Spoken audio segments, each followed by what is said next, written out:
Emmanuel Macron, médiateur dans l'affaire Succès Masra, c'est la demande faite par la défense de l'accusé. Le collectif des avocats de l'ancien Premier ministre considère que ce dossier est purement politique et invite la France à sortir de son silence. Une démarche peu courante, conclut le politologue.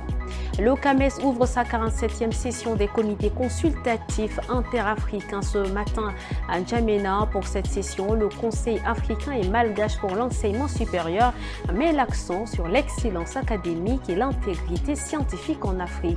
Les travaux dureront jusqu'au 16 juillet.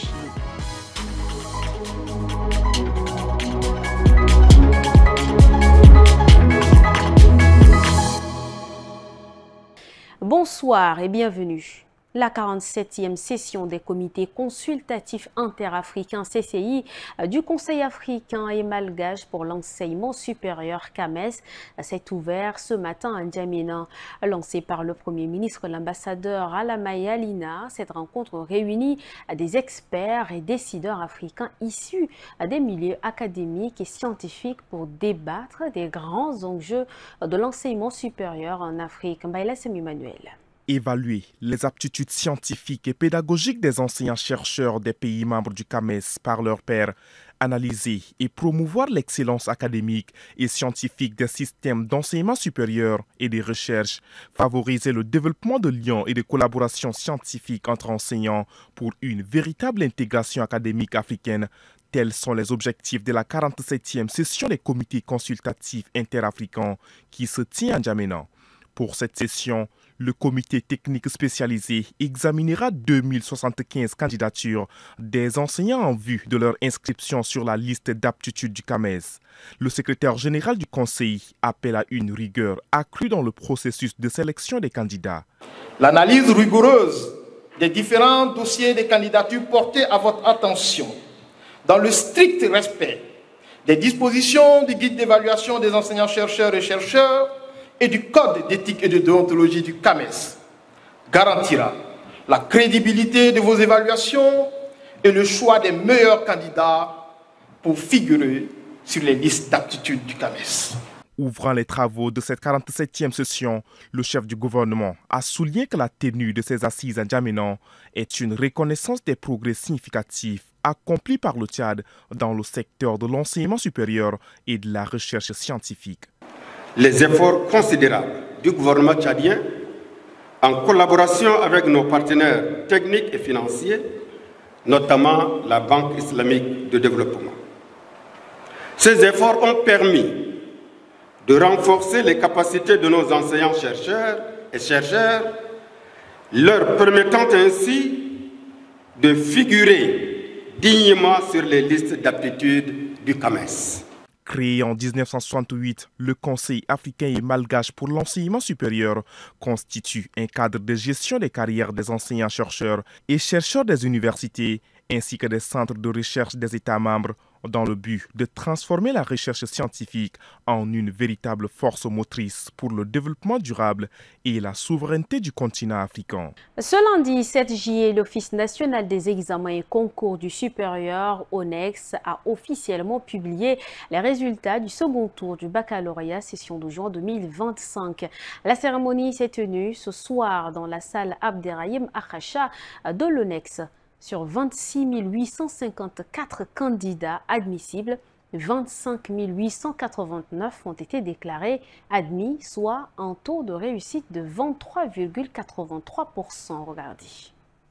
Les résultats auxquels nous sommes parvenus cette année, de façon globale, ont un taux de réussite de 46,21%.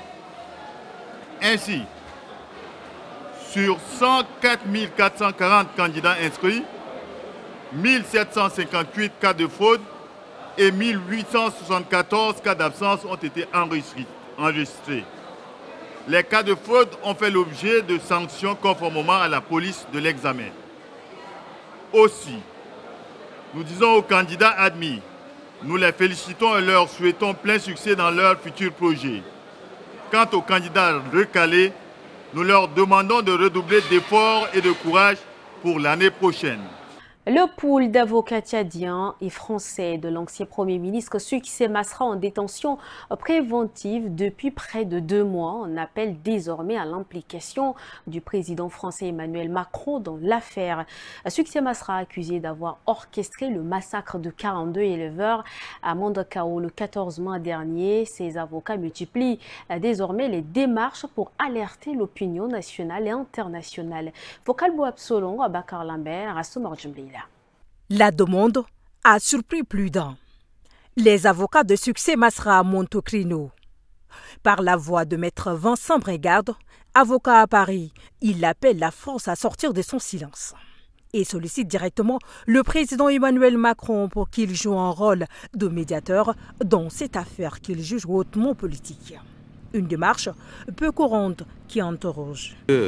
Ils ont conscience que ce dossier de Succès Masra n'est pas seulement un dossier judiciaire, c'est un dossier aussi à caractère politique, comme certaines voix l'ont déjà dit et comme certains éléments de contexte semblent le montrer. Donc dès lors que c'est une affaire politico-judiciaire, il est peut-être utile de mobiliser toutes les forces pour qu'il y ait des avancées. Et de leur point de vue, encore une fois, c'est qu'en interne, les recours n'ont pas marché, ce qui peut être aussi contestable parce qu'en interne, ce qu'on observe, c'est que le dossier est en cours. Pour la défense de l'ancien Premier ministre, l'inculpation est sans fondement. Elle repose, selon eux, sur un simple enregistrement audio datant de 2023 où Succès Masra appelle les populations à s'organiser face aux violences dans le Sud. Des propos sortis de leur contexte, insistent ses avocats. Ils dénoncent une détention arbitraire et une justice sous influence. Et face au blocage de la procédure, ils envisagent de relancer les recours internationaux, notamment auprès de la Cour pénale internationale. Pour l'instant, l'Élysée reste silencieuse.